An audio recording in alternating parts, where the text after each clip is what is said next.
Olá, seja bem-vindo ao Lição em Dose Dupla. Você que escuta no nosso podcast também, no Facebook, YouTube, seja bem-vindo. Que bom você estar conosco. Bom dia, boa tarde ou boa noite, né, Xará? Porque Verdade. tem gente que escuta pela manhã, de tarde ou de noite. Não tem horário para escutar o Lição em Dose Dupla, né, Ou de pastor? madrugada, hein? É verdade Podcast mesmo. de madrugada Tá também no tem gente que trânsito, escuta perdeu aí. o sono aí de madrugada, tá fazendo tarefa de casa, vai escutando a lição. Vocês são muito bem-vindos aqui. Que legal, viu? E aí, Xará, tudo certo? Tudo Tudo bem? certo, graças a Deus. E você, tudo bem, Bom pastor? te ver de novo. Hoje a gente aqui combinando mais uma vez um blazer Sempre, aí. né? Esse blazer seu é bonito. O seu também. É, legal. Pessoal, que bom a gente poder, nós nos reencontrarmos, o nosso podcast Lição em Dose Dupla. É esse bate-papo da Palavra de Deus, esse bate-papo também descontraído, mais sério, onde a gente estuda, recapitula, faz reflexões a cada semana, voltado aqui para a nossa lição da Escola Sabatina. E durante todo este trimestre estamos falando sobre educação e redenção. E é claro, hoje, a lição de número 8, estamos mais ou menos aí, um pouquinho para lá da metade da lição, né? Já passamos a metade da lição de número 8. Hoje o tema é o tema geral da lição, educação e redenção. E daqui a pouquinho a gente vai já entrar nesse bate-papo gostoso. E hoje tem um convidado especial. Pastor? Toda semana, na verdade, a gente tem trazido aqui ou presencialmente ou, né, de algum lugar deste Brasil. Esses dias esteve conosco lá da região sul do Brasil, o Alex, né? O Alex. Nosso amigo pastor Alex. Competindo conosco por topetes aqui, né, pastor? Exatamente, é isso aí. Agora, hoje, vem de onde o nosso convidado? Hoje vai vir também da região sul do nosso país. Vamos apresentar o nosso convidado especial? Lá de Curitiba. Quem é que está conosco hoje? Vamos ver aqui na tela. Olha pra gente aí. Pastor Elmar, seja bem-vindo. Pastor Elmar Borges, tudo bem, meu amigo? Gente, se eu me chamasse Wanderson, eu também iria ir para ficar presencialmente. Não me chamo, sim, então hein? vai vir aqui da tela mesmo, né? Que legal, pastor Elmar. Tudo certo aí, pastorzão? De Curitiba? E aí, gente? Diretamente de Curitiba. É terra boa, né? Obrigado, viu, gente, porque vocês me convidaram. É uma honra, uma alegria estar participando aqui da lição com vocês, viu? Prazer é nosso te receber aqui, pastor. Pra gente é um privilégio, né, Xará? Ter um Elmar Borges aí. Elmar,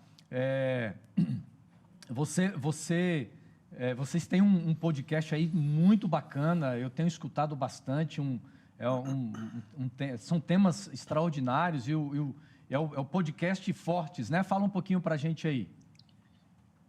Ah, legal. Vamos fazer um merchan aqui, então. Faz aí o merchan. Galera que gosta de podcast, tem ali, principalmente no Spotify, o podcast Fortes, com alguns temas bem interessantes. É o pastor Alex, pastor Ariel e eu. A gente comanda um bate-papo muito legal sobre alguns assuntos do universo jovem, mas acho que é interessante para todo cristão. Que legal, né? Viu? E eu também tenho a alegria de fazer diariamente um comentário da lição, só que da lição dos jovens. E se alguém tiver interesse nesse material, aí pode me seguir ali no Instagram, @ElmarBorges. Acho que são 2 materiais bem interessantes aí para a gente poder escutar, consumir e também compartilhar com os amigos.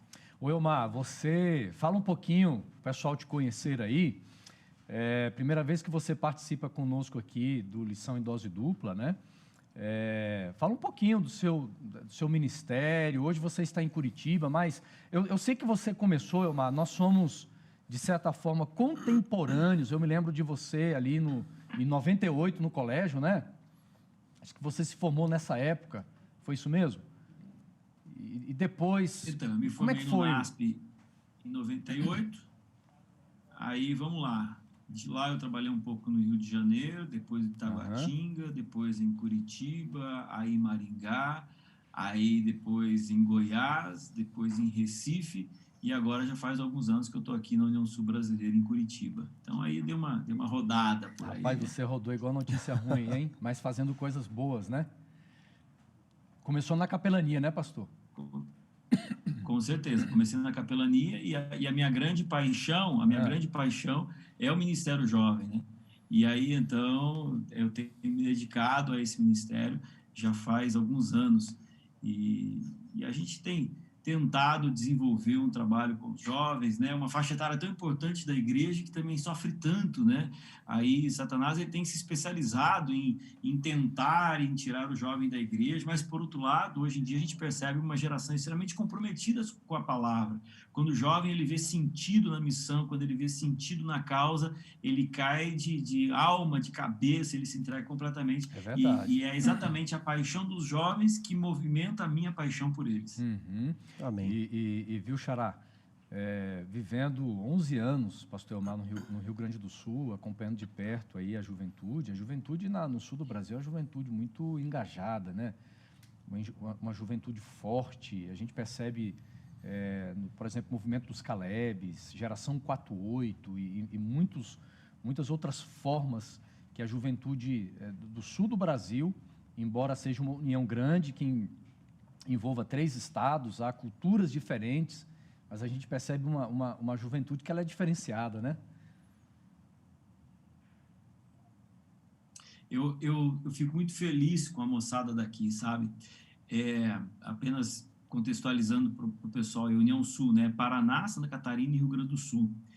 E nós temos jovens assim muito comprometidos, por isso que eu costumo dizer que se alguém quer arranjar um inimigo é vir falar mal para mim dos jovens, porque eu percebo essa paixão deles pela igreja. E agora na pandemia isso ficou muito claro. Algumas igrejas pararam completamente. Se não fossem os jovens mexendo, fazendo drive-in, fazendo as atividades ali, elas teriam quase que morrido, né? E muitos achavam que no final da pandemia os jovens eles não viriam para a igreja. Eu estou percebendo exatamente o contrário. Eles estão vindo e estão vindo mais fortes e mais comprometidos. Óbvio, existem alguns lugares onde alguns jovens eles meio que se perderam no meio da pandemia, mas até nesses ou esses, os outros jovens estão indo buscar.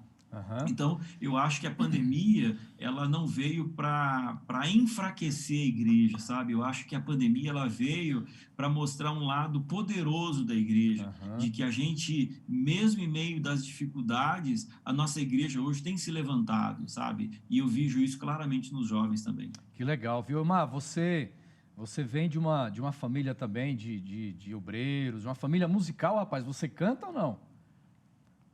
Canto nada, rapaz. O dom foi todo pro meu pai, né? É? Rapaz... Meu pai, em 83, 84, 85, ele cantou no Arautos do Rei, mas aí o dom ficou por ali mesmo, né? Eu simplesmente... eu acompanhava ele nas viagens. Eu era garotinho de 10 anos na época, e eu viajava com ele, com o Jader, com o Erlo Brown, com o José de Castro, pastor Roberto Rabelo, na época, que era orador, e foi uma fase muito legal. Rapaz, eu escutei muito o disco, né? O LP, olha só, o tempo do LP do disco, Deus Quer Alguém. É um disco que tem muitas músicas bonitas. Eu já ia fazer um desafio para você e o Wanderson Domingos fazer um dueto aqui ao vivo. O pessoal nós podemos fazer, viu, pastor Emar? O pessoal em casa o pessoal com certeza vai querer ouvir um dueto. Eu tenho um dom para música assim que é incrível também, viu, pastor? Nós podíamos montar uma dupla aí chamada Em Busca da Harmonia, ia ser bacana, viu? Mas é isso aí, pessoal. É o seguinte, quem está em casa aí, orem para que, quem sabe, um dia os dois façam um dueto, né? Eu tenho coragem aqui de fazer um dueto com o meu xará. Pelo menos eu tenho certeza que eu acho que eu fico afinado aqui. Não, você vai segurar a dupla aqui, viu? Né? Mas nós vamos então entrar no tema, pastor Elmar, da lição. É bom a gente conhecer um pouquinho aí do seu ministério, né? Muito legal. Xará, então ore por todos nós agora. Vamos sim, vamos orar. Bom Deus e Pai, nós vamos neste momento, junto ao pastor Elmar, aos amigos que nos ouvem pelo podcast, que nos assistem pelas redes sociais, recapitular a lição da Escola Sabatina. Que ao abrirmos o nosso guia de estudos e a Tua Palavra, Teu Santo Espírito ilumine a nossa mente para compreendermos a Tua revelação. Amém. E colocarmos em prática em nossa vida. Amém. Nós oramos por Jesus. Amém. Amém. Amigos, então vamos lá, lição de número 8, Educação e Redenção. Você que está ouvindo ou assistindo, vai acompanhando aí, né, fazendo as suas anotações na lição da Escola Sabatina. Nós cremos que você já estudou ou você está estudando durante a semana, mas eu quero dar o pontapé inicial. Pastores, 2 Timóteo, capítulo 3, verso 16. Eu gosto demais desse texto, um texto escrito por Paulo, e é o verso principal do nosso guia de estudo, o verso principal da lição da semana. Diz assim: toda a Escritura é inspirada por Deus, útil para o ensino, para a repreensão, para a correção, para a educação na justiça. Daqui a pouco nós vamos entrar em mais detalhes a respeito do contexto em que Paulo escreveu esse texto, o impacto que ele traz, tanto no Novo Testamento como no Antigo Testamento, porque Paulo está falando sobre toda a Escritura nos dias dos apóstolos, era o Antigo Testamento. Mas eu queria ouvir de vocês, pastor Elmar, sua primeira impressão com respeito a esse tema, né, de educação e redenção.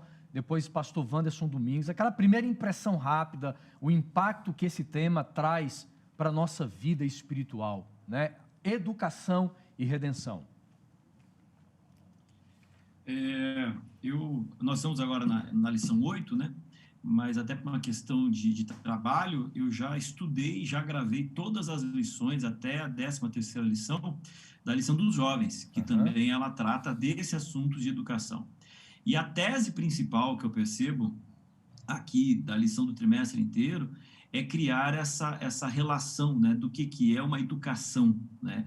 Você tem a educação no sentido de busca de sabedoria, né? Você tem aquela educação na busca por conhecimento, e aqui a lição desse trimestre tentando dizer o seguinte: olha, a educação não é só esse tipo de conhecimento, mas a educação é você estar preparado, você receber um conhecimento para a redenção, né?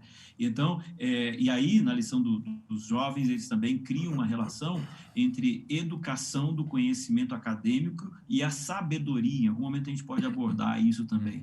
Então, eu acho que a lição dessa semana, ela mais uma vez, ela vem desenvolver essa ideia central, né? Que a educação, ela serve à medida em que ela gera em mim um processo de redenção.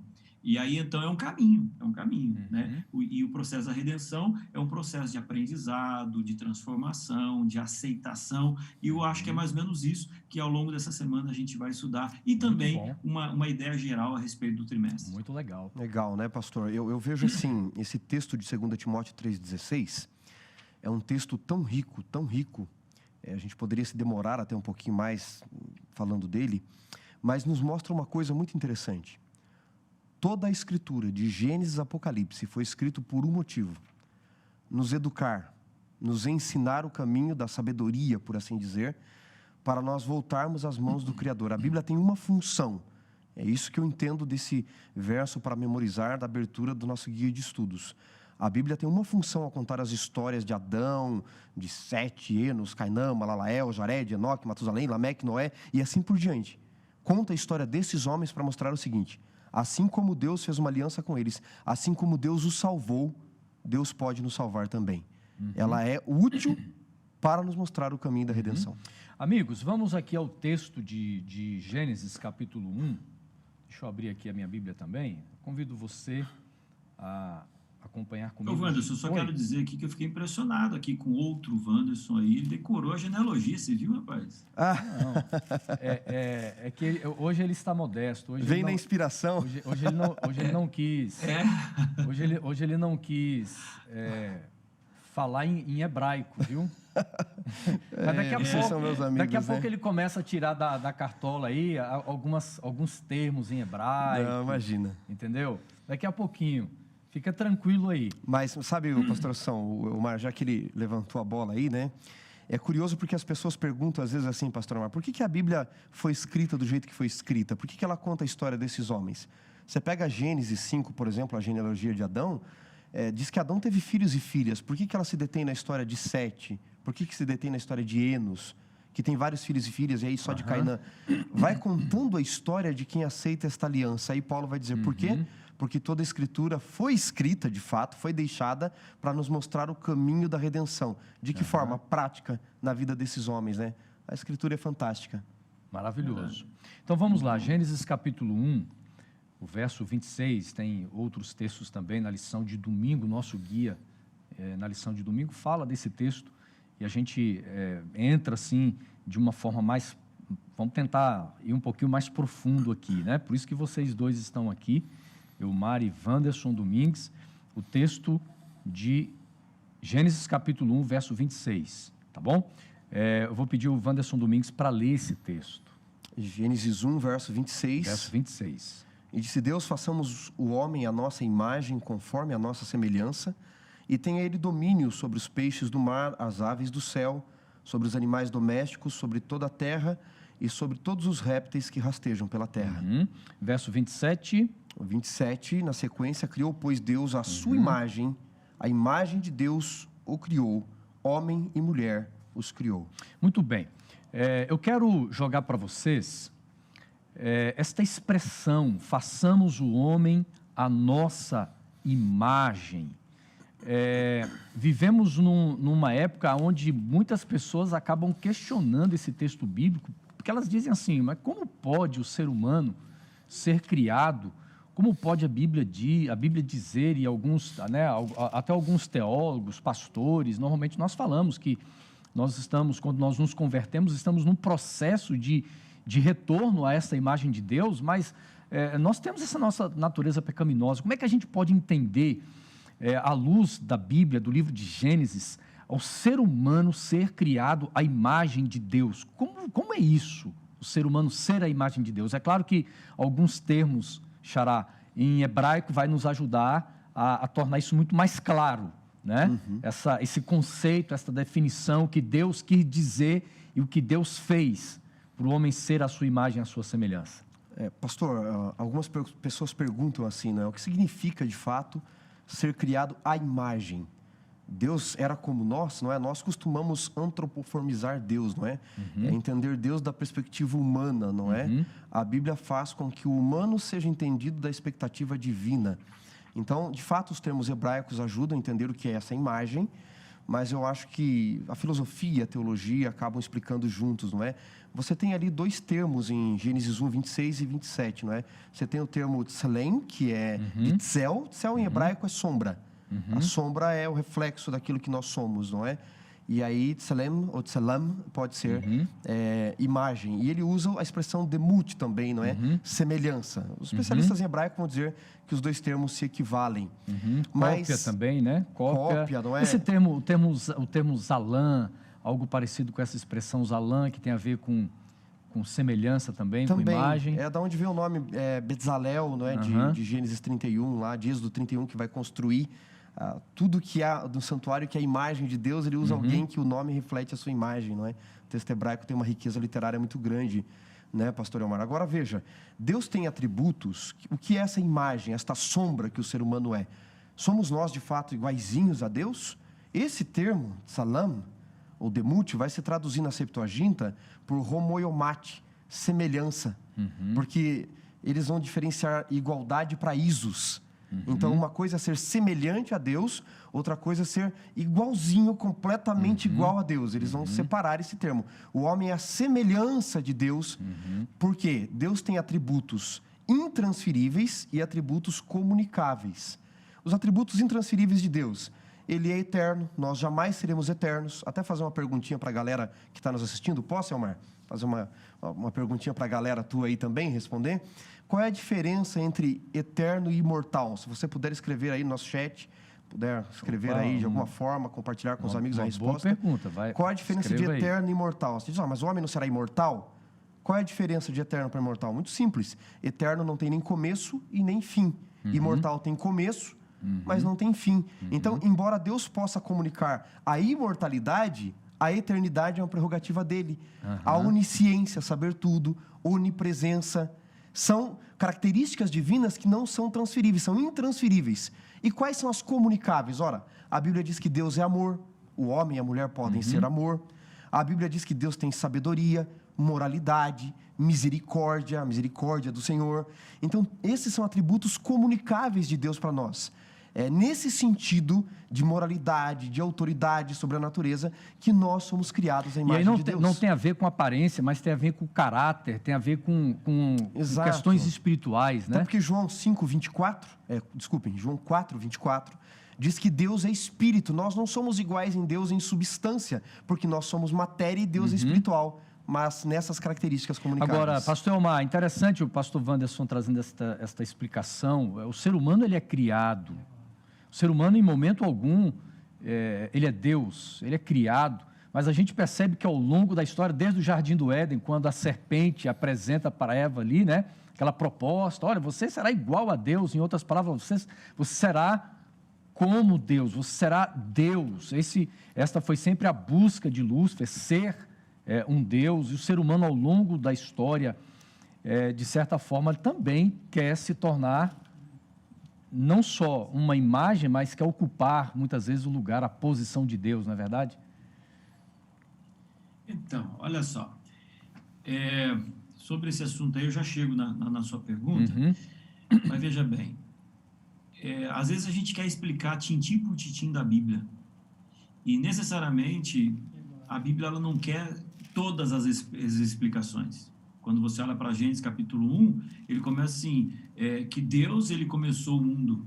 Ele não tenta provar a Deus, ele não tenta dar uma explicação a respeito de Deus. A Bíblia simplesmente parte do pressuposto de que Deus existe, pronto, acabou. Então, existem coisas que na Bíblia a gente não tem toda a explicação.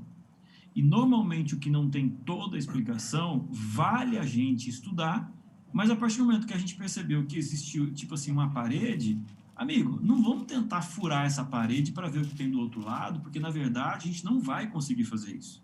Então, quando vem falando aqui sobre a imagem de Deus, né? Bom, a imagem de Deus. Será que Deus tem 2 olhos? Ou se de repente eu vou chegar no céu e perceber que ele tem 4 olhos e eu vou falar, nossa, mas ele tem 4, eu achava que ele tem 2. E se eu chegar no céu e descobrir que Deus ele tem 7 olhos para ter a perfeição da visão do todo do universo, ou seja, uma demonstração, eu vou falar o quê? Ele pode ter quantos olhos ele desejar. Então, eu percebo que a questão da imagem, a explicação principal é de que ele quer que a gente tenha uma semelhança sobre quem ele é no seu caráter. No seu caráter. Então, como é que isso funciona? Ele funciona assim, olha. Um homem ou uma mulher, eles crescem em lugares diferentes, mas eles se casam. Vocês já perceberam que depois de um tempo de casamento, mesmo eles sendo diferentes durante um tempo, depois de tempo de casamento eles começam a parecer? Por quê? Porque a semelhança começa a aparecer mediante a convivência. Convivência, né? Quer ver? Eu vou dar outro exemplo. Não sei se você já viu um filho adotado. Ele vem de uma outra família, que às vezes a criança não sabe nem quem é o pai nem a mãe. O casal que adota, às vezes, também não sabe de onde que ele vem.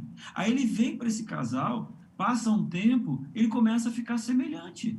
Às vezes até fisicamente, o jeito de se vestir, o jeito de comer, o jeito de pensar. Por que isso acontece? Convivência. Então eu acho que pós o pecado, o grande apelo de Deus para nós é que a gente seja semelhante a Ele, mas basicamente na forma de ser. E quanto mais eu estiver nele, mais semelhante eu vou ficar a Ele. Então, acho que é um grande chamado a cada um de nós. E aí, então, você me perguntou sobre a serpente. A verdade é que quando eu quero limitar a imagem de Deus, a imagem que eu vejo no espelho, é mais ou menos aquela tentação que Eva teve de, em algum momento, tentar achar de que ela mesma poderia ser igual a Deus ou Deus igual a ela. Gente, Deus é Deus, eu sou eu, Ele é Criador, eu sou criatura, Ele é infinito e eu, no máximo, como disse o Wanderson, serei imortal. Então não existe pressuposto onde a gente pode ser igual. Ali, quando a serpente falou com Eva, ela falou verdades e mentiras. Por exemplo, falou assim, você vai ser conhecedor do bem e do mal, como Deus é. Aí ela falou assim, puxa, então eu vou ser semelhante a Deus. Amigos, o fato de Eva conhecer o bem e o mal como eu conheço, como você conhece, não nos deixou mais semelhantes a Deus. Na verdade, nos deixou mais infelizes. Então a gente tem que entender que a função de Deus é somente dele. E a função de criatura é a minha, aonde na convivência eu serei mais semelhante a ele. No caráter, em princípios, em valores. Agora, a questão física, quem quiser saber, vamos um dia para o céu e lá a gente vai descobrir. É verdade. Eu gosto muito de um livro chamado Educação. Acho que vocês já leram também. A autora, chamada Ellen White, ela diz o seguinte nesse livro: o objetivo da educação é restaurar no homem, ou seja, no ser humano, a imagem do seu Criador, esta imagem rompida, de certa forma, que se perde com a entrada do pecado. E eu pergunto para vocês o seguinte: como que a educação, a gente vive hoje numa época assim, muito questionável, né? Quando se fala da educação formal, questão das escolas, as universidades, enfim, as premissas que tomaram conta hoje da educação formal, mas quando a gente fala de educação cristã, como é que a educação cristã pode alcançar esse objetivo tão extraordinário que é restaurar em mim, em você, essa imagem perdida, né? É claro que isso tem a ver com a nova criação. Nós estudamos aqui agora, comentando com vocês aqui, quando Deus cria o ser humano, Ele cria do nada, é um ser novo. Deus não pega uma sucata e melhora e ele é um ser humano no Éden, ele cria novo. E a Bíblia diz que quando eu me converto, você se converte, nós somos uma nova criatura. E nesse processo, amigos, comentem aí, como é que a educação então traz essa restauração? Pastor, a educação, no ponto de vista, não é? Eu acho que sempre olhar um pouco a etimologia da palavra nos ajuda a entender algumas coisas, porque quem criou a palavra lá atrás, ele usou de forma muito prática, e tentou expressar, não é, em fonética, em língua, em linguagem, aquilo que estava acontecendo, não é?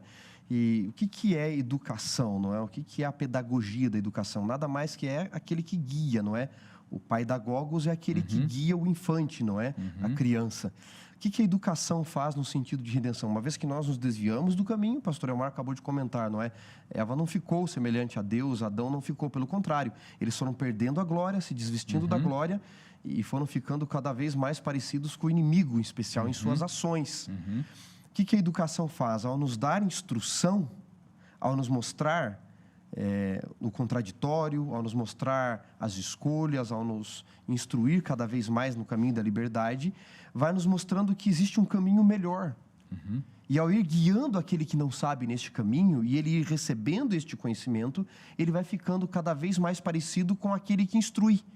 Isso é o processo de educação em faculdade, em doutorado, seja na escola infantil, no ensino básico. O aluno ele vai ficando de alguma forma parecido com o seu professor. Tá? Os bons professores, eu estou dizendo em especial. Eu sou o resultado da soma de todos os professores que passaram pela minha vida. Alguns marcaram mais, outros marcaram menos. Os que mais marcaram, inclusive, marcaram pela convivência no ensino, pela experiência, pelo seu próprio exemplo. Mas eu sou o resultado. Alguns até dizem, nossa, tal coisa você ensina parecido com o seu professor. Exatamente, é porque eu aprendi dele. Outro dia alguém me disse assim, isso que você está falando, eu vi outro dia o Paroski falando, o doutor Paroski falando, algo muito parecido. Eu disse, então... Não é ele que está falando parecido comigo. É eu que estou falando parecido com ele, sabe por quê? Porque eu fui aluno dele. E essa é a educação bíblica, nos tornar mais parecidos com Jesus. Olhe para Pedro, por exemplo. Pedro está lá na sexta-feira, da madrugada de sexta, do julgamento de Jesus. Pedro está tentando negar Jesus. E tentando negar Jesus por andar 3 anos e meio com ele, as pessoas dizem, não adianta. Você se parece com ele. Você fala como ele, você age como ele, o seu jeito de andar é como o dele. Você estava com ele. Ele diz, não, tentando salvar a vida. Porque aquele que anda com o professor vai se tornar parecido com ele. Muito bom, pastor Elmar. Quer complementar aí, pastor? Não, eu acho que é exatamente isso aí, a explicação e o exemplo que o Wanderson deu aí. Também vale, eu acho que, não sei, a gente já pode, de repente, dar uma olhadinha na lição de segunda-feira, onde que fala Jesus como mestre, né? Exatamente nessa característica de que o bom mestre é aquele que também consegue colocar um pouco de quem ele é naquele que está aprendendo com ele, né? Então, acho que essa é a grande questão da educação, né? A gente estar do lado daquele que pode nos transformar para sermos alguém melhor. E na questão da Bíblia, é estar do lado de Jesus, para que o ensinamento dele venha fazer sentido na minha vida e venha mudar quem eu sou. Agora, só essa palavrinha, né? Mudar. Eu não sei se a gente está no contexto total da lição, mas acho que vale a pena a gente colocar isso daqui. Hoje em dia, quando se fala de evangelho, alguns estão trabalhando muito na base do buffet, não sei se já perceberam isso, né? Eles olham para o evangelho, tão somente aquilo que interessa do evangelho para ele, para a visão de vida, para a cosmovisão dele. Na verdade, a gente não pode andar por esse caminho, sabe? Não é esse o caminho. Eu preciso fazer com que o evangelho como um todo faça sentido para mim, transformando a minha vida, inclusive naquilo que eu não quero mudar. Inclusive naquilo que eu não quero mudar. Isso sim é ensinamento, né? É como o Wanderson falou, né? Às vezes você chega numa universidade, numa faculdade, e você se assenta para escutar um professor. E ele prega para você, ele ensina para você um conhecimento diferente do que você tinha. Mas se a partir do momento que se você se permitir aprender com ele, você vai ficar mais semelhante a ele, e aquele sentido, aquele aprendizado, aquele ensino agora vai fazer parte de você também. Eu acho que a gente precisa estar disposto a esse tipo de aprendizado. Viu, pastor? E tem algo interessante, já que ele tocou no assunto de Jesus como professor, que a lição traz. É muito curioso, não é? Porque você pega, por exemplo, os discípulos. Você pega João, conhecido como Boanerges, o filho do trovão. No final, é o discípulo do amor. Então, de fato, Jesus aceita todos do jeito que estão, mas ninguém que foi a Jesus do jeito que estava, voltou nos evangelhos como estava. O aleijado foi aleijado, mas não voltou aleijado. O mudo foi mudo, mas não voltou mudo. O cego foi cego, mas não voltou cego. Então, esse professor é muito curioso, porque nós estávamos comentando da imagem de Deus, não é? Ele nos transforma. A educação de Jesus, o andar com Jesus, nos transforma o mestre dos mestres. E aí ele vai dizer para Filipe, lá em João 14, verso 8, né? Quem vê a mim, vê ao Pai. Em João 13, ele vai dizer nos versos 34 e 35, nisto todos saberão que vocês são meus discípulos. E aqui está o atributo comunicável de Deus, se vocês amarem.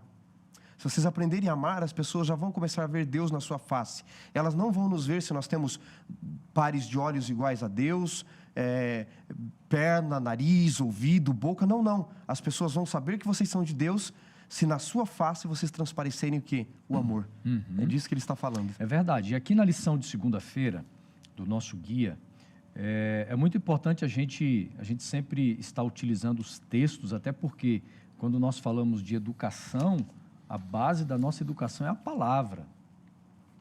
É dela, é ela que nos orienta, ela que nos guia, é a palavra de Deus. E nós temos aqui o texto de São João, capítulo 3, aquele famoso encontro entre Jesus e Nicodemos. Nicodemos escolhe um momento nada comum para procurar Jesus.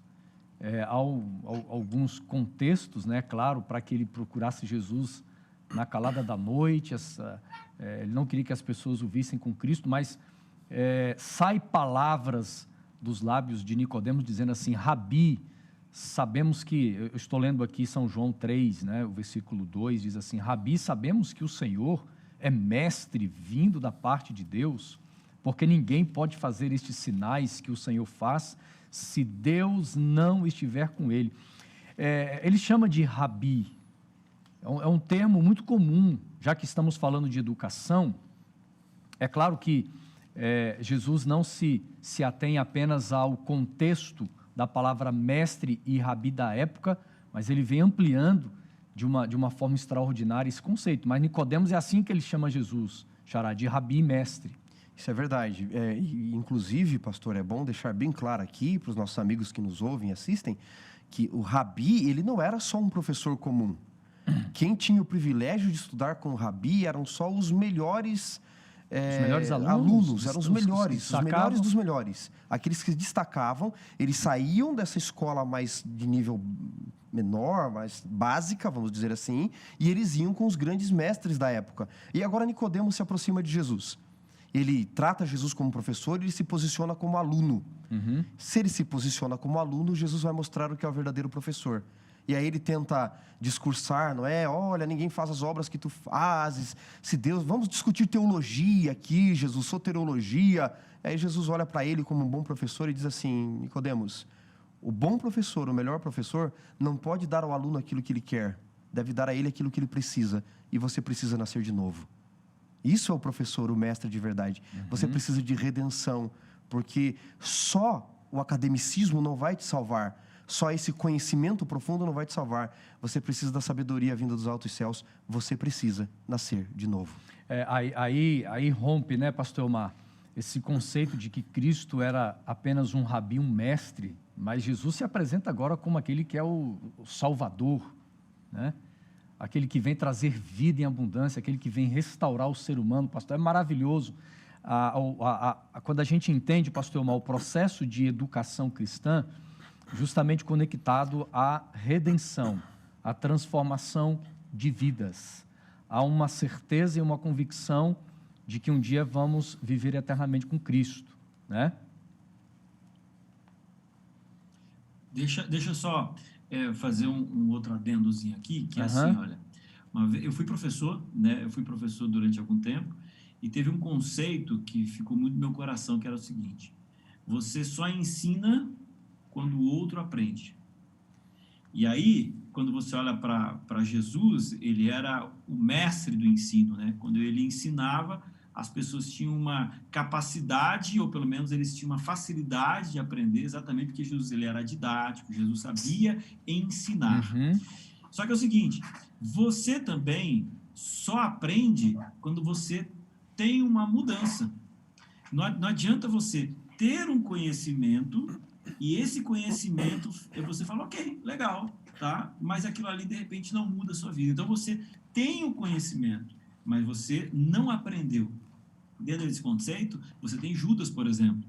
Jesus ensinou para ele. Ele teve o conhecimento, mas ele não colocou em prática o conhecimento. E dentro dessa perspectiva é que agora você tem o quê? Você tem Jesus como sendo o rabi que passa para você o conhecimento. Mas também tem, a partir desse momento, você como tendo que colocar em prática aquilo que você aprende de Jesus. Por isso que, de uma forma complementar, Jesus, ele ensina, mas ele também diz o seguinte, amigo, você está aprendendo, mas agora para você ter a redenção, você precisa ter um processo de internalização desse conhecimento. E aí, então, educação e redenção, eles se completam. Fantástico. Seguindo aqui o nosso tema, nós chegamos e agora vamos dedicar uns minutinhos aqui a 2 Timóteo, capítulo 3, de onde o autor da lição da semana, ele tira o texto principal, e eu gosto demais desse texto também. 2 Timóteo, no capítulo 3, nós vamos aqui aos versos 14, 15 e 16. Diz assim o texto bíblico: quanto a você, permaneça naquilo que aprendeu e em que acredita firmemente. É interessante, né, pastor Elmar, esse complemento que Paulo diz aqui, aquilo que você aprendeu, mas aquilo que você firmemente crê. Sabendo de quem você aprendeu. Olha que interessante. Ou seja, ele está dizendo a Timóteo, né? Permaneça firme naquilo que você aprendeu, naquilo que você crê, mas o mais importante é de onde veio esse aprendizado, né? E que desde a infância você conhece as sagradas letras que podem torná-lo sábio para a salvação pela fé em Cristo Jesus. Pastor Elmar, que impacto esse texto bíblico traz para a gente quando se fala de educação e redenção? Olha só, aqui está Paulo falando para Timóteo, um garotão, né? E aí, então, ele está falando exatamente de que, da mesma forma como no passado, e esse texto é extremamente atual, né? Porque ele está falando, olha, permanece naquilo que você aprendeu. E isso tem muito a ver com os jovens de hoje, que eles vão para a igreja ali desde criança, jardim da infância, adolescentes, juvenis, os jovens. Aí eles têm na cabeça deles esse conhecimento bíblico, né? A respeito de quem é Deus, de como é que o mundo se formou, presente, passado, futuro. Aprendeu. Aí quando ele entra na universidade, vem um camarada lá que é doutor em algum assunto, que é uma coisa que a gente precisa entender. Às vezes a gente fala assim, não, fulano é doutor, como se ele soubesse absolutamente tudo do mundo, entendeu? Ele fez doutorado em casca de árvore, e aí agora, só porque ele é doutor em casca de árvore, ele tem que dar pitaco na minha vida a respeito de Bíblia, por exemplo. Não, o doutor fulano de tal, ele disse que isso que eu sei até o presente momento não é desse jeito. Então, na universidade é exatamente onde os jovens eles mais saem da igreja. Isso por quê? Porque muito daquilo que eles tiveram de conhecimento, eles não transformaram em prática, aquilo que eu falei anteriormente. Né? Então, aqui existe um apelo. O apelo é o seguinte: olha, permaneça naquilo que você aprendeu. Mesmo que eventualmente apareçam algumas filosofias, em outro momento da Bíblia diz que fazem coceguinha para os ouvidos da gente, que pode até em algum momento fazer até um pouco de sentido, mas ele vem falando, permanece naquilo que você aprendeu. E onde é que você tem que ter a base da sua fé? Na Escritura. Na Escritura. Então, é basicamente o seguinte: eu vou para qualquer lugar do mundo. Se o conhecimento que está sendo passado para mim ali, ele é baseado na palavra, então eu posso olhar, considerar, analisar e ter um crescimento. A partir do momento que não está na palavra, eu como cristão não devo nem considerar. Por quê? Porque conhecimentos que saem de um outro pressuposto, uma outra cosmovisão que não seja a Bíblia, ele até pode ter um sentido, mas às vezes os meios, eles querem justificar o fim, e às vezes o fim quer justificar o meio, mas eles são vazios, eles estão construídos sobre o nada. Por isso que é importante a gente falar agora para o jovem. Jovens, da mesma forma como Paulo falou para Timóteo, permaneça aonde? Permaneça no conhecimento da Bíblia. E é verdade. Por exemplo, se nós trouxermos um tema aqui, né, só para ilustração, o tema do sofrimento humano. Às vezes um indivíduo, um filósofo, um camarada com uma mente muito capaz de entender as questões da vida, às vezes ele pode explicar de uma forma impressionante a questão do sofrimento humano, mas quando você para analisar, ele é um indivíduo falível. E como Paulo diz aqui a Timóteo, sabendo de quem você aprendeu. Aí nós temos 2 pontos. Ele aprende de Paulo, e Paulo aprende de uma fonte. É claro que Timóteo também aprende da fonte original, que é a palavra de Deus, é a Torá. Pastor Wanderson pode falar sobre isso. Mas dentro de um mundo atual, por mais que a sabedoria humana ela impressione as pessoas, mas às vezes a fonte não é a palavra de Deus, a fonte desses homens não está no próprio Deus, não está na Torá. E aqui nós encontramos essa expressão. Deixa eu só fazer mais um adendozinho, que eu sei que o Wanderson vai contribuir legal aí com a nossa conversa, mas deixa eu só fazer um adendo. Eu recentemente, até por uma questão de entrar nesse universo dos jovens, né, para poder conversar algumas coisas com eles, coisas que não fazem parte do meu dia a dia, da minha bolha de conhecimento, eu comprei alguns livros de alguns bambambãs hoje em dia, best-sellers, homens que trabalham com história, ciência e tal, para ler, gente que não é cristão, ok? Eu comecei a ler e descobri, sabe o quê? Amigo, é muito mais fácil e muito mais lógico acreditar nos genes, acreditar na criação, do que acreditar em umas coisas que os caras falam aí, sabe? É interessante como é que eles expressam a nossa fé, mas que para acreditar como eles acreditam, brother, precisa ter muito mais fé. Do que na Então, Bíblia. hoje em dia eu estou levantando a seguinte ideia: jovens, vamos ter orgulho, um santo orgulho, obviamente, né, daquilo que a gente acredita. Sabe, às vezes eu sinto que o jovem fica meio envergonhado, chega na academia e fica assim, puxa, mas eles pensam muito diferente. É impressionante como aquilo que eles acreditam também é uma teoria. É impressionante como aquilo que eles acreditam precisa de tanta fé como eu para acreditar nas coisas que são da Bíblia. Então, entre a fé deles para acreditar num nada e a minha fé em acreditar num Deus, eu continuo na minha fé. Esse é um ponto. Segundo ponto, nós como cristãos, nós não podemos olhar para a Bíblia e simplesmente entender de que foi um livro escrito para o passado e a gente começar a enfraquecer, inclusive, a nossa cosmovisão, dizendo que existe uma necessidade de uma atualização. Aí começa aquela leitura desses últimos dias aí de confusão que está se tendo por aí, né? Uma reinterpretação. Claro, a Bíblia ela precisa ser olhada sempre com os dias de hoje, com os nossos olhos.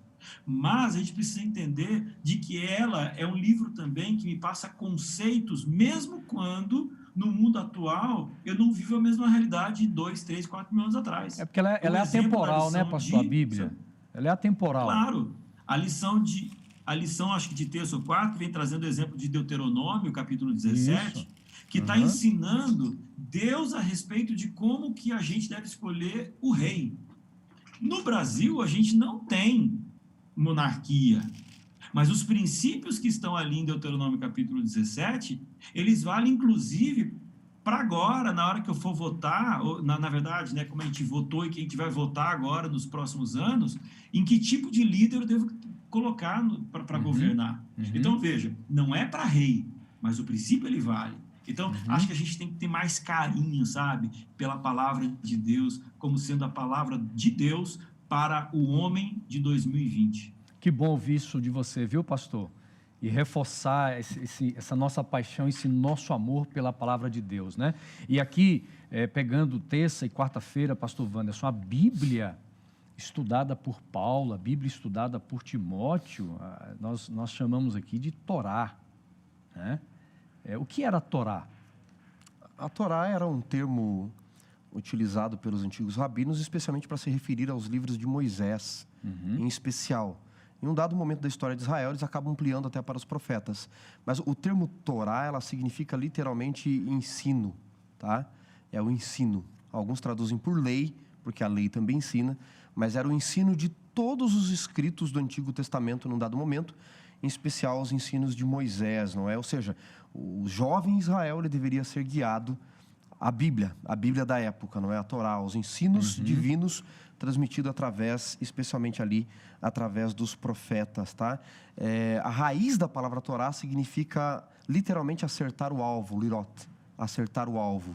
E pastor Elmar, eu queria lhe dizer que eu concordo em número, gênero e grau com aquilo que você falou aí, especialmente a respeito de muitos jovens, daquilo que eles estão passando, não é? Nós, às vezes, deixamos a palavra de Deus, que é útil para o ensino, repreensão. Paulo diz para Timóteo ficar firmado nas Escrituras. E vamos atrás aí de Derrida, de Nietzsche, de Rousseau, de Kant, de Marx, e eu poderia enumerar vários deles, pastor. E eu vejo presenciando na faculdade, que muitos jovens, eles querem ler esses filósofos, e é importante ler, queria deixar claro aqui, mas não querem questionar como questionam às vezes a Bíblia. Nem 5% do questionamento que lançam as Sagradas Escrituras. Por que eles escreveram o que escreveram? Porque escreveram do jeito que escreveram. Se você fizer esses tipos de questionamento, jovem aí da União Sul, da União Norte, da União Central Brasileira, você vai perceber que eles são produtos de uma época que eles acertam num dado momento, erram num dado momento também. E outro questionamento que eu sempre faço, pastor Elmar, é que parece que só existem esses filósofos, não é? Mais céticos, mais ateus. São os únicos que ensinam na faculdade, porque a faculdade vai ensinar você, jovem, a pensar contrário à palavra de Deus. Existem inúmeros outros filósofos que vão defender a palavra de Deus. E aí eu queria só fazer aqui um adendo, pastor, porque você está falando da Torá, do ensino, não é? E o texto de Timóteo aqui para ficar firmado na Torá, não é? Diz o verso 16 que toda escritura, ele está falando da Torá, do Antigo Testamento. É inspirada por Deus e útil para o ensino, repreensão, correção e educação do homem no quê? Justiça. Na justiça. Essa justiça é o dikaios, é a justiça divina, para andar nos caminhos de Deus. E aí o pastor mencionou aqui que hoje alguns teólogos estão se levantando dizendo, olha, vamos atualizar a Bíblia segundo as nossas necessidades. Vamos reinterpretar a Bíblia segundo o padrão de hoje. Eu queria dizer só uma coisa aqui. A Bíblia sempre foi interpretada. É óbvio que eu tenho que fazer exegese, e exegese é interpretação. Ricoeur dizia que a interpretação do intérprete, se ele não cuidar, nada mais é do que uma interpretação do próprio intérprete, não é? Sempre vai algo do intérprete. Para eu não errar tanto, o que eu faço? Eu analiso o texto no seu contexto, nas suas raízes gramaticais, lexicais, eu analiso o texto no ambiente em que ele foi criado e eu tiro as lições para os leitores primários. Isso já é interpretação, sim. Mas eu erro menos. A partir das lições do texto para o leitor primário, para o contexto dele, eu aplico para os meus dias, percebeu? Como Paulo quer que Timóteo use as Escrituras, para não perder o sentido, ele tira as lições do texto para nós, não as minhas necessidades para adaptar o texto. É isso que é uma interpretação correta das Sagradas Escrituras. Do contrário, ela vai perder a sua validade. Se você quiser atualizar a Bíblia para as necessidades de hoje, querido jovem, querido amigo que nos ouve, se você quiser reinterpretar a Bíblia a partir das necessidades de hoje, fazer aquilo que nós chamamos de anacronismo, não é? Pegar a necessidade de hoje e jogar sobre o texto bíblico, a Bíblia perde a sua principal função de educar para a justiça, para a correção, para guiar o homem na justiça divina. E aí aquilo que Paulo fala em Romanos. Ele diz assim, não vos conformeis com este século. Olha que curioso. As pessoas estão querendo pegar as Sagradas Escrituras e conformá-las com este século. E a Bíblia nos diz assim, a partir do momento que eu sou guiado pela justiça, eu não deveria me conformar com este mundo. Eu deveria ser transformado pela lógica bíblica e não transformar a Bíblia para a minha lógica e necessidade atual. Muito bom. Nós estamos indo para o final da nossa lição. Pastor Elmar, agora há pouco você disse aí a respeito de homens que estudam, mulheres, doutores, PhD, que às vezes eles têm uma linha de estudo, né, bem definida, mas muitas vezes também eles querem, vamos dizer assim, tornar algumas outras verdades absolutas em outras áreas. E de repente eu olho para a Bíblia, em 1 Reis, capítulo 4, dos versos 29 a 34, vem falando de um indivíduo, de um homem chamado Salomão. E aqui o texto diz assim, ó, que Deus deu sabedoria e entendimento fora do comum. E uma inteligência tão vasta, como em várias áreas, né? Várias áreas, diz aqui o verso 29. Então eu percebo Salomão, por exemplo, falando, dialogando a respeito da vida, de animais, da criação, biólogo, por exemplo. Ele não era um biólogo formado em si, mas a gente percebe Salomão entrando em várias áreas da vida, em várias áreas da sociedade. Mas aonde está a diferença, então, pastor Elmar? Porque, às vezes, um indivíduo que não é... A gente está vivendo nesse período de pandemia, né? Tem político que não entende nada de vírus e vai falar de uma forma tão absoluta, tão categórica, né? Não, tem que ser assim, tem que fazer isso, tem que fazer aquilo. E a gente vive numa sociedade que está uma confusão danada, né? De opiniões, de gente... existe um termo aí, né? Que as redes sociais estão usando muito, o pessoal quer lacrar alguma coisa, né? É isso mesmo, Elmar? Você que é um cara mais digitalizado, e de repente aparece na Bíblia aqui um Salomão aí, que às vezes ele vem lacrando aí alguns conceitos, mas onde é que está a diferença, pastor Elmar, entre Salomão e esse pessoal das redes sociais? Amigo, olha só, é interessante isso, né? Então eu vou colocar dois conceitos que hoje em dia eu tenho pensado bastante, que por incrível que pareça, parece que eles são completamente incongruentes, né? O primeiro deles, né? Vamos parar com essa filosofia, essa cultura do cancelamento, sabe como é que é? Você está falando aí sobre lacrar, né?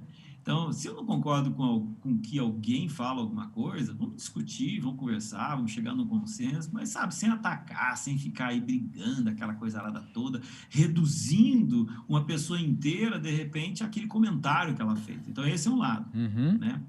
E o fato de eu não ter essa política do cancelamento significa dizer que eu estou discutindo e, ao mesmo tempo, respeitando a opinião do outro, né? Esse é um lado. Por outro lado, tem assim, gente, vamos parar de dar opinião em tudo, né? Então, assim, ao mesmo tempo que eu tenho a liberdade da opinião em tudo, a grande pergunta é, nos dias de hoje, eu preciso da opinião em tudo, né? Então, acho que é meio que dar uma equilibrada nessa realidade. Agora, quando fala de Provérbios, estava falando sobre Salomão, né? Olha só, Provérbios capítulo 1, ele está falando, basicamente, Provérbios, ele é escrito para os jovens, né? Você fica isso bem claro aqui no início do capítulo 1. E aí ele fala no versículo 7, que é onde, a partir disso, todo o livro de Provérbios ele é construído. O temor do Senhor é o princípio da sabedoria. Então, essa frase do versículo 7 é a base para todo o livro de Provérbios, né? Então, olha que interessante, não é a educação no conhecimento da matemática, mas é o conhecimento, o temor do Senhor, que é o princípio de toda e verdadeira sabedoria. Cara, é muito lindo, né? A gente lê, por exemplo, um texto desse e vê Deus deu sabedoria, Deus deu entendimento. Porque quando eu vejo, Wanderson, quando nós comparamos a sabedoria de Deus, por mais que um indivíduo, um filósofo, como você já citou vários aqui em outras lições, por mais profundo, por mais acadêmico, seja pensamentos, ideias desses homens, nós ficamos impressionados com a sabedoria de Deus. E quando Deus compartilha a sabedoria a pessoas, a homens, e a gente percebe que a maneira, o método de Deus transferir sabedoria não envolve só aquele que faz um doutorado, né? Eu já fui pastor de irmãos e irmãs que eram pessoas iletradas. Eles não tiveram a oportunidade de estudar, mas de uma sabedoria tremenda, de um conhecimento da vida de uma forma extraordinária, né? Então, isso impressiona muito quando a gente, então, faz essa comparação, né? A sabedoria de Deus com a sabedoria do homem. A sabedoria do homem se torna como um conhecimento tão pequeno e limitado de uma criança. A sabedoria do mundo é loucura diante daquilo que Deus nos oferece, não é? Curioso que no grego existem palavras para separar o que é o conhecimento, que é ter informações, reter informações, e o que é a sabedoria, que é como usar, não é? Não só o que eu tenho, mas como viver, da forma como eu vou utilizar isso, que é a palavra gnosco, não é? Que é um conhecimento mais de informações, e depois você tem outras palavras para descrever mais um conhecimento experiencial, não é? Isso acontecia muito, pastor, no cristianismo primitivo, por exemplo, não é? Vamos pegar, por exemplo, aqui um exemplo de Jesus com os discípulos. Judas era o mais preparado, é o que mais tinha conhecimento, o que mais retinha informações. Mas ele não conseguiu desenvolver a sabedoria, não é? Essa sabedoria que em Provérbios 8, se os nossos amigos forem ler depois em casa, o tempo não permite, mas essa sabedoria que começa a mencionar em Provérbios, que o Elmar acabou de mencionar, ela é encarnada depois em Provérbios. A sabedoria que clama, é a sabedoria que guia, essa sabedoria é o próprio Jesus que vai se encarnar depois para nos guiar. É a palavra de Deus viva para nos guiar em seus caminhos e que anda com os discípulos e aqueles que aceitam andar com ele de fato são transformados. E há uma relação do Espírito Santo neste compartilhar da sabedoria de Deus, porque você tem dito aí também que ele continua, né? O Espírito Santo foi prometido a continuar. Qual a relação do Espírito Santo, então, já para a gente finalizar aqui, a relação do Espírito Santo com a educação e com a transmissão de ensino, mas de sabedoria? Pastor, o Espírito Santo, João 14, João 15, 16 em especial, ele vem para continuar a obra de Cristo, não é? O segundo Paráclitos, não é? O segundo Consolador. Mas o legal de analisar nesse contexto da guia da educação é analisar o todo do Evangelho de João, que é o que mais fala do Espírito Santo. Por quê? Quando João escreve o seu Evangelho, é o último livro da Bíblia a ser escrito. Os seus leitores não tinham visto Jesus, não tinham tocado fisicamente em Jesus, não tinham sido tocados por Jesus. E alguns estavam questionando a existência de Jesus, algumas heresias começam a surgir ali. E eles estão dizendo o seguinte: se eu tivesse andado com Jesus, com o primeiro Consolador, como João andou, se eu tivesse sido tocado por ele, ouvido os ensinos dele, como João ouviu, eu também teria o poder que João tem no ministério, a sabedoria que João tem. Ao escrever sobre o ministério de Jesus e mostrar o Espírito Santo no seu Evangelho, João está dizendo: amigo, a sabedoria da minha vida e ministério não está porque eu andei com o primeiro Consolador. Nós tivemos dificuldade de entendê-lo. Está porque, principalmente, nós andamos com o segundo Consolador. E este é o que você tem à sua disposição, tanto quanto João tinha. Muito bom. Pastor Elmar, você vai terminar, rapaz, a nossa lição aí com os teus últimos comentários. Eu vou ser cruel porque eu vou dar apenas 1 minuto para você, viu? Mas você pode concluir, pastor, esse tema tão bom que a gente dialogou e terminar. É claro, não sei se você pensou nisso, mas a gente pensar que hoje o Espírito Santo entre nós continua fazendo esse papel educacional em nossa vida de uma forma transformadora. É maravilhoso a gente pensar nisso. Olha, recentemente até a gente gravou no Fortes, ali no podcast, um episódio sobre, analisando naquele filme Ressurreição, que inclusive eu continuo indicando ali da Netflix, né? E tem uma passagem ali muito interessante, onde os discípulos, eles estão, um spoiler aqui, né? Os discípulos, eles estão fugindo, e aí então um romano olha para o outro e fala assim: deixe-os escapar. Aí ele para e fala assim: porque esses homens vão mudar o mundo. E rapaz, aquela frase me impactou demais. Porque quando você olha para aquele filme, você vê um bando de homens extremamente simples, meio atrapalhadinho, sabe como é que é? E a gente tem que entender que os discípulos, eles eram isso, né? Eles eram jovens, tá? Às vezes a gente pensa que eram homens com aquela barbona, aquela coisa lá toda, mas era gente extremamente nova, a não ser Pedro, né? E eles estavam ali, eles eram, a maioria deles inculto, não tinham uma faculdade, uma universidade, o conhecimento daquele momento, e de repente, pela educação de Jesus, pela inspiração do Espírito Santo, eles literalmente viraram esse mundo de cabeça para baixo, ou talvez tenham colocado o mundo na posição correta. Então, quando você olha isso, eu acho que a gente precisa entender, né, que se a gente permitir com que o ensino do Senhor faça parte da gente, que a gente transpire o Evangelho, que a gente transpire o que Jesus ensina para a gente, isso daí vai transformar, primeiro, transforma a mim e transforma as pessoas que estão do meu lado, né? E a gente, não é o caso aqui da lição de hoje, mas a gente não pode desprezar de forma nenhuma, exatamente, é que a partir do momento que o homem se permite, o Espírito Santo, ele continua atuando de forma sobremaneira, como o Wanderson falou, e aí então o processo do ensino, ele é completo. Na verdade, incompleto, né? Porque eu acho que qualquer universidade que você entra, você sonha com o dia da colação de grau, né? E a colação de grau a gente nunca vai ter aqui nessa terra, porque a nossa colação de grau do pleno conhecimento do Evangelho será no céu. Ou pelo menos a formatura do primeiro passo para depois a gente poder virar doutor em Cristo, em Deus, nas coisas espirituais, a gente vai ter só lá no céu, né? Então, eu acho que meu apelo seria para que a gente se permitisse, né, estar próximo do Evangelho, e ele com certeza vai mudar a nossa vida. Amém, pastor. Nós chegamos ao final do nosso bate-papo, do nosso estudo. Falamos hoje justamente sobre o tema geral da lição, educação e redenção. Foi muito bom ter o pastor Elmar Borges conosco, o pastor Wanderson Domingues também. E eu estou mostrando aqui a lição da Escola Sabatina. Esse é o propósito. A lição nos leva àquilo que é o mais importante, que está ali, ó. Mostra aí para a gente. Aqui, ó. É a Bíblia, é a palavra de Deus, que você a cada dia coloque isso como prioridade, estudar a palavra, meditar nela, permitir que a palavra de Deus ensine você, mas também transforme a sua vida, e também por meio da lição da Escola Sabatina. Pastor Elmar, muito obrigado. Pessoal em casa aí, vamos dar uma salva de palmas aí, pastor Elmar, né? Obrigado por estar conosco. Que Deus te abençoe, pastorzão. Xará, valeu, você pastor. Também, sempre juntos aqui. Nós somos amigos, Satisfação. irmãos, né? E pastorzão, pastor Elmar, você vai terminar orando, né, colocando a nossa vida, todos nós, aqueles que estão nos ouvindo no podcast Lição em Dose Dupla, mas também aqueles que assistem no Facebook e YouTube. Ore por todos nós. Vamos orar.